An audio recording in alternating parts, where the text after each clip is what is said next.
Vamos então começar o 17º capítulo, Efeitos Físicos. Simbioses espirituais. Compreendendo-se que toda criatura se movimenta no seio das emanações que lhe são peculiares, intuitivamente percebemos os processos simbióticos dentro dos quais se efetua a influenciação das inteligências desencarnadas que tomam alguém para instrumento de suas manifestações. Muitas vezes essa ou aquela individualidade, ao reencarnar, traz nos próprios passos a companhia invisível dessa ou daquela entidade, com a qual se mostre mais intensamente associada em tarefas e dívidas diferentes.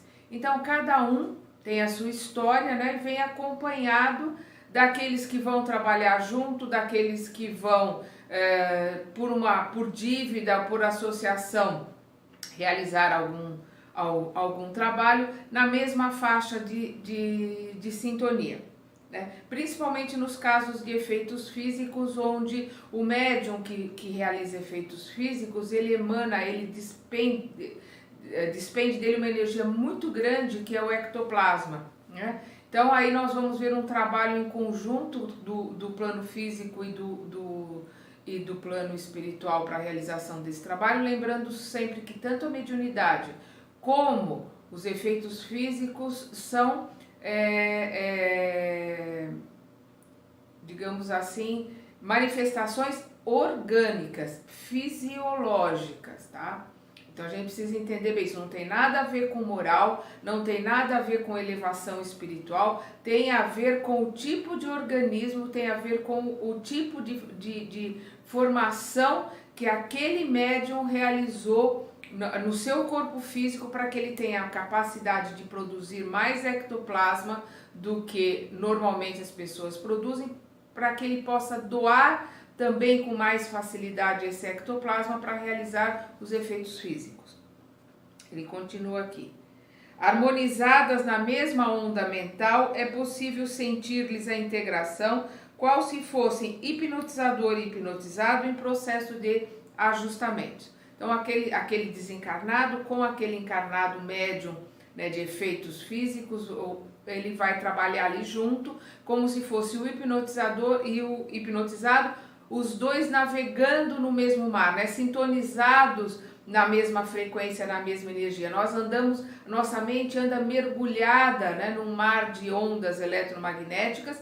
Nós sintonizamos só com as frequências iguais à nossa, navegamos só em sintonia com aqueles que vibram igualzinho a nós.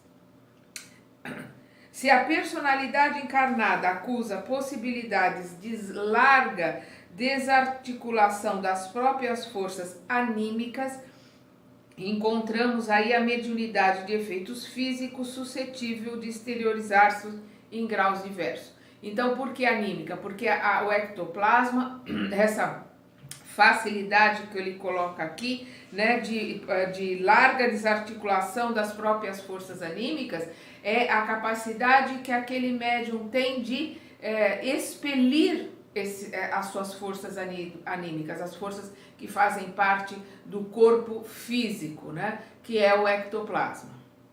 Eis porque comumente somos defrontados na terra por jovens mal saídos da primeira infância, servindo de medianeiros a desencarnados menos esclarecidos, que com eles se afinam na produção dos fenômenos físicos de espécie inferior, como sejam batidas, sinais, deslocamentos e vozes de feição espetacular.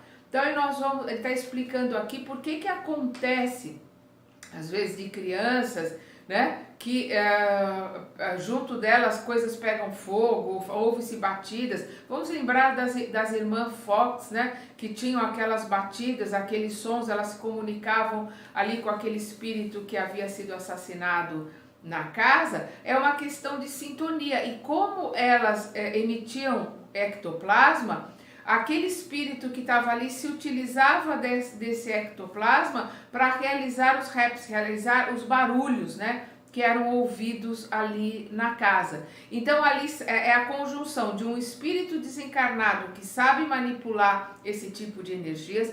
Ele já usou isso antes, ele já trabalhou com isso, então ele tem uma facilidade para utilizar essas energias, e o médium que vem com essa capacidade no seu corpo físico, porque ele pediu, porque assim ele exteriorizou no seu plano, no seu roteiro, no plano espiritual, que ele queria trabalhar com esse tipo de mediunidade. Então no seu DNA já vem essa diferença para que ele possa ser um produtor de ectoplasma, produzir com mais facilidade e emanar esse ectoplasma pelos orifícios do corpo. Vamos lembrar que nós vimos muita coisa no livro Domínios da Mediunidade, já estudamos aqui no canal.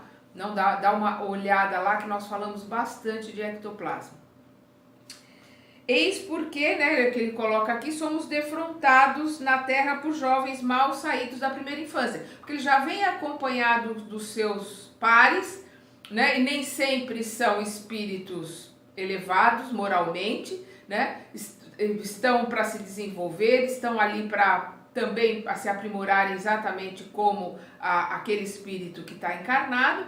Então se distraem dando sustos e fazendo coisas que vão assustar as pessoas que estão em volta, né? É certo que semelhantes evidências do plano extrafísico se devam, de modo geral, a entidades de pouca evolução, né? Pouco esclarecimento, que precisam ainda se aprimorar moralmente, porquanto, imanizadas aos médiuns naturais a que se condicionam, entremostram-se entre os homens a maneira de caprichosas crianças em afetos e desafetos desgovernados, bastando às vezes simples intervenção de alguma autoridade moral, através da exortação ou da prece, para que as perturbações em andamento cessem de imediato. Então o que ele está colocando aqui? São tanto o espírito encarnado ali, precisando de aprimoramento, de instrução, de elevação moral, como o seu par, por sintonia, por frequência, que está acompanhando ali, que vai trabalhar com ele durante a sua encarnação. Os dois ali precisam de aprimoramento, precisam de educação, né? Educação moral, de ética, de espiritualidade, de aprimoramento, de elevação. Então, às vezes, basta uma oração, basta uma personalidade com uma capacidade de sintonia com espíritos mais elevados, com uma capacidade, com entendimento, com a moral um pouco mais elevada do que a deles, faz uma prece, entra em oração e cessam todas essas manifestações, né? Que são crianças, né? São crianças encarnada e criança desencarnada ali, se utilizando das energias que lhes são peculiares, para fazerem brincadeiras, fazerem troça, criarem uma peça. Tal eclosão de recursos medianímicos, capaz de ocorrer em qualquer idade da constituição fisiológica, independe de quaisquer fatores de cultura da inteligência ou de aprimoramento da alma, por filiar-se a fatores positivamente mecânicos, tal qual ocorre nas demonstrações públicas de agilidade ou de força, em que um ginasta qualquer com treinamento adequado apresenta variadas exibições. Então é uma questão de treinamento, né? São espíritos que já vêm com essa capacidade de trabalhar com ectoplasma, já fizeram isso em outras vidas, têm essa facilidade desse manuseio, e por não serem, digamos assim, espíritos ainda elevados, utilizam-se aquilo que eles têm em mãos para fazerem brincadeiras, para fazerem criancices, né? Então aqui nós não está entrando no mérito nenhum tipo de ética ou moral, é uma questão mecânica. E no caso do médium encarnado, é uma questão fisiológica. A mediunidade é um processo orgânico. O ectoplasma e a elaboração e a emanação do ectoplasma também é um processo orgânico, faz parte do encarnado, não tem nada a ver com o plano espiritual, embora ele vai se utilizar de um espírito desencarnado para ajudá-lo ali a manusear e a trabalhar com isso, mas faz parte, uma questão orgânica ali do encarnado. Nesse caso, temo-la habilitado ao fornecimento do ectoplasma ou plasma exteriorizado de que se valem as inteligências desencarnadas para a produção dos fenômenos físicos que lhe denota a sobrevivência. Desculpa, eu pulei um pedacinho aqui, né? Porque eu terminei aqui com treinamento adequado, apresenta variadas exibições, falando das exibições desses espíritos. Aí depois nós vamos para médium teleguiado. Então nós vamos ver aqui um termo que ele coloca aqui em 1959, que hoje é tão comum de ser usado, mas é exatamente como se dirige um drone hoje. O médium pode ser teleguiado pelos espíritos que estão à sua volta, dependendo da sua sintonia, e se ele estudar, se ele se aprimorar, se ele tiver condições e vontade de trabalhar para a humanidade, trabalhar para o bem do outro, ele vai ter um guia, vai ter um espírito ali com ele, que vai auxiliá-lo no trabalho, vai, digamos assim, ciceronear as suas energias, a sua emissão de ectoplasma e os seus trabalhos, dependendo da sintonia e da vontade do médium, sempre, né? Nós estamos sempre na lei de sintonia, na lei de ação e reação aos nossos pensamentos, aos nossos sentimentos. Então, médium teleguiado. Imaginemos que persista na individualidade encarnada a fácil desassociação das forças anímicas, né? A facilidade de exalar as forças anímicas, né? De produzir e exalar esse ectoplasma. Neste caso, temo-la habilitada ao fornecimento do ectoplasma ou plasma exteriorizado, de que se valem as inteligências desencarnadas para a produção dos fenômenos físicos que lhes denota a sobrevivência, né? Para provar ali a sobrevivência do espírito. Isso se usou principalmente há muito tempo atrás para se mostrar o mundo espiritual através da materialização. Hoje não se utiliza mais esse tipo de coisa, e onde acontece a materialização é em casas que trabalham com curas, com outros tipos de trabalho. Até porque expende muita energia, é um trabalho que exige muito do médium e exige muito dos sustentadores. Chegada a esse ponto, se a criatura deseja cooperar na obra do esclarecimento humano, recebe do plano espiritual um guarda vigilante, mais comumente chamado o guia, ele põe aqui entre aspas, né? O guia, segundo a apreciação terrestre.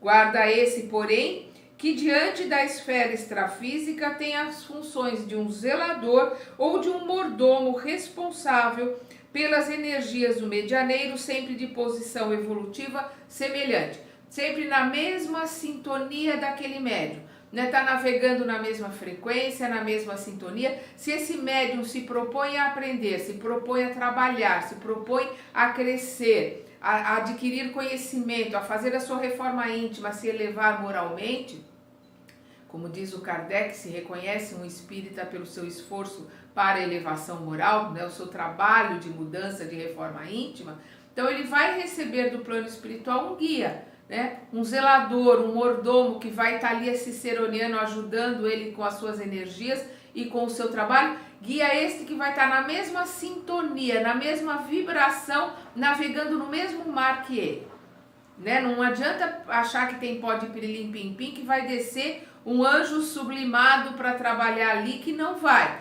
estar na mesma vibração, na mesma sintonia do médium.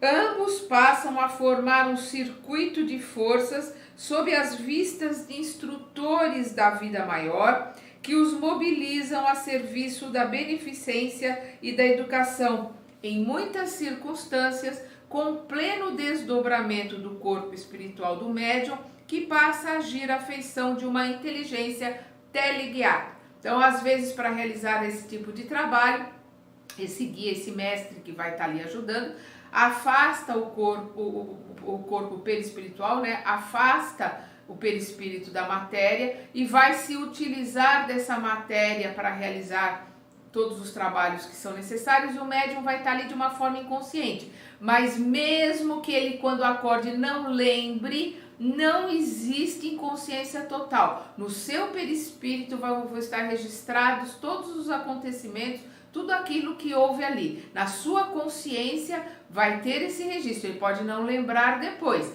mas não existe amnésia nos trabalhos que são realizados com esse médium. Daí nasce a possibilidade da constituição dos círculos de estudo das ocorrências de materialização com os fenômenos de telecinesia, a começarem nos REPs e a culminarem na ectoplasmia visível. Então nós vamos ver que são os fenômenos de telecinesia, são as mesas que se levantam, cadeiras que se arrastam, depois nos REPs, que são as batidas, né? E depois a culminarem na ectoplasmia visível, o corpo que se materializa. Vamos lembrar daquela foto, né, do Crookes, né, aquele estudioso inglês, que ele tira aquela foto do espírito materializado ao lado dele, né, e ele declara ali que ele toca, ele sente como se fosse um algodão, né, assim, mais rígido, né, mas a foto mostra ali o espírito daquela mulher materializado do lado dele. Nós falamos sobre isso, né? Inclusive mostrei, se eu não me engano, eu mostrei a foto no nosso estudo nos domínios da mediunidade. Dificuldades do intercâmbio, que são muitas, gente. Não podemos esquecer que o campo de oscilações mentais do médium, envoltório natural e irremovível que lhe pulsa do espírito, é o filtro de todas as operações dos fenômenos físicos. Vamos entender isso aqui direito. Não podemos esquecer que o campo de oscilações mentais do médium, ou seja, a mente do médium, é a mente que coordena essa emanação, é a mente que coordena o trabalho e é a mente que vai manter esse trabalho num plano mais elevado ou não. É a mente do médium e a mente, no caso de uma reunião mediúnica para materialização, para cura, ou para o que seja, a mente dos assistentes que estão ali mantendo a sintonia, né? Que mantendo a sustentação da reunião. A responsabilidade é igual do médium de efeitos, né? Do médium, me fugiu agora a palavra, né? O médium de efeitos físicos que está ali, a responsabilidade é igual, tanto do médium ostensivo, agora que veio a palavra, a responsabilidade é igual do médium ostensivo como daqueles que estão ali, que não são ostensivos, que estão na sustentação. A responsabilidade é a mesma para manter a sintonia e a vibração do trabalho que está sendo exercido. Então, o que é isso que ele está dizendo aqui? Não podemos esquecer que o campo de oscilações mentais do médium, envoltório natural e irremovível que lhe pulsa do espírito, é o filtro de todas as operações dos fenômenos físicos. Então, a mente dele, o comando dele, as energias dele vai ser o filtro para todo o trabalho que vai ser realizado. Então, não adianta estar ali um espírito que vai querer fazer um trabalho de cura, um trabalho de materialização muito elevado, ou muito, digamos assim, minucioso, se a mente do médium não está em sintonia, não está em trabalho, a mente dos assistentes que estão ali na sustentação não estão continuamente com o pensamento firme em oração e presentes ali no trabalho que está sendo realizado. É um conjunto, é uma corrente, um depende do outro. Qualquer elo da corrente que se rompe, a corrente abre. A gente precisa entender isso. Inclusive, o exemplo da corrente é exatamente isso. Não existe um elo da corrente que seja mais importante que o outro. A corrente ela é igual. Tanto o médium ostensivo como aqueles que estão ali na sustentação são elos da corrente. Nenhum é mais importante que o outro. Qualquer um que abrir o elo, acabou. A corrente se abre. Não tem como manter uma corrente com elo aberto. Incorporam-se-lhe ao dinamismo psíquico os contingentes ectoplásmicos dos assistentes, aliados a recursos outros da natureza, mas ainda aí os elementos essenciais pertencem ao médium que, consciente ou inconscientemente, pode interferir nas manifestações. Então vamos ver aqui, tem três coisas importantes para a gente ver. Primeira, a hora que ele fala dos aliados a recursos outros da natureza. É muito importante que essas reuniões, esses trabalhos de materialização se realizem juntos à natureza, porque as energias que são tiradas da natureza são muito importantes para esse tipo de trabalho. Vamos lembrar no nosso lar, quando o segundo marido da Zélia, né, que era esposa do André Luiz, está ali doente, o André Luiz chama a Narcisa para vir ajudá-lo. O que a Narcisa faz? A Narcisa vai buscar nas forças da natureza, nas energias existentes na natureza, ela vai buscar os elementos para que esses elementos sejam colocados na água que está na jarra ali do segundo marido da Zélia, para que essa água seja fluidificada e esses elementos transmutados em remédios para que ele seja curado. Então, as energias da natureza são muito importantes, por isso que é muito importante se manter um jardim, se manter uma árvore, se manter alguma coisa junto à casa espírita. E vamos lembrar que hoje em dia uma casa que trabalha com cura, que trabalha com esses efeitos de ectoplasmia, né, de materialização, é a Casa Frei Luiz, lá em Jacarepaguá, no Rio de Janeiro. E essa parte da casa que trabalha com essas cirurgias feitas pelo espírito materializado, ela é feita lá no alto, né, no meio da floresta. São poucos os que têm acesso à casa lá, né, e é um trabalho maravilhoso, um trabalho de cura. São poucos os que acontece hoje. A gente pode ver isso nas palestras do oncologista Dr. Paulo César Fructuoso. Ele escreveu o livro sobre a medicina, o lado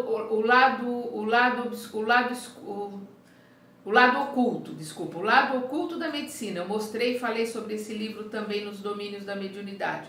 Dr. Paulo César Frutuoso, assistam as palestras dele, que ele fala muito dessas materializações para cura, e leiam esse livro que é fantástico acerca das curas e das materializações que são feitas, inclusive de partes do corpo, né? Eles materializam partes do corpo para serem colocadas, retiram, por exemplo, uma válvula do coração, colocam num vidro e materializam outra para ser colocada no lugar. São coisas fantásticas ali que acontecem. Leiam esse livro, O Lado Oculto da Medicina, para quem quer se aperfeiçoar, conhecer mais sobre trabalhos de materialização. A outra coisa que tá sendo colocada aqui é a questão dos elementos essenciais. Ele fala aqui da natureza, depois ele diz, mas ainda aí os elementos essenciais pertencem ao médium, que consciente ou inconscientemente pode interferir nas manifestações. Consciente, ele vai interferir através do estudo, através da disciplina, através de ajudar ali para que o trabalho tenha uma elevação, para que o trabalho tenha uma constante, para que o trabalho esteja de acordo com aquilo que o plano espiritual espera dele. E inconscientemente, é aquilo que ele faz sem querer, por causa de vidas passadas, por causa de sentimentos, por causa de medos, por causa de acontecimentos, né? Porque às vezes ele não consegue, acontece uma determinada coisa, ou ele sente medo por algum motivo, ele interfere no trabalho, né? Ou ele às vezes até paralisa o trabalho, porque a mente dele se desconcentra. Acontece a mesma coisa com os assistentes que estão ali em sustentação. Às vezes, por qualquer motivo, porque está vendo uma pessoa ali que está sofrendo muito, ele se recorda de alguma coisa que aconteceu, ali na cirurgia ele fica impressionado, ou alguma coisa que aconteça que remete a ele, alguma lembrança, ou alguma coisa, ele se desestabiliza, se desconcentra, ele quebra a corrente, e às vezes o trabalho todo tem que ser paralisado por causa de um processo inconsciente. Ele não está fazendo de propósito, eu vou parar o trabalho, não. Acontece quando ele vê, ele já se desconcentrou e prejudicou o trabalho. Por isso esse tipo de trabalho exige uma sintonia, uma sinergia de todos os trabalhadores muito grande, né? Uma disciplina muito grande, né? um comprometimento de todos os trabalhadores encarnados maior ainda. Porque o comprometimento dos desencarnados, a gente sabe, eles estão aí, eles vêm para os trabalhos, eles se dedicam o máximo que eles podem. Agora, o problema é o comprometimento nosso, dos encarnados. Esse é que normalmente deixa a desejar, e por ser um tipo de trabalho que exige muito esforço do médium, inclusive dependendo da situação, do que possa acontecer ali durante os trabalhos, pode acontecer até o desencarne do médium que está dando ali o ectoplasma. Vamos lembrar, a gente conversou muito sobre isso lá nos domínios da mediunidade, porque as energias, o médium doa o ectoplasma, esses ectoplasmas são utilizados e depois ele recolhe de novo esse ectoplasma, volta para ele num refluxo, né? Aí é que está, se o trabalho correu bem, está tudo bem, esse refluxo volta para ele energizado, ele se alimenta com esse refluxo, ele vai estar bem. Se os trabalhos não ocorrem de uma forma boa, ou se há ali alguma contaminação nos trabalhos, a hora que vem esse refluxo, vem de uma forma também contaminada e o médium pode passar mal, ele pode ter algumas reações que não são boas. Vamos continuar esse assunto na segunda parte deste capítulo.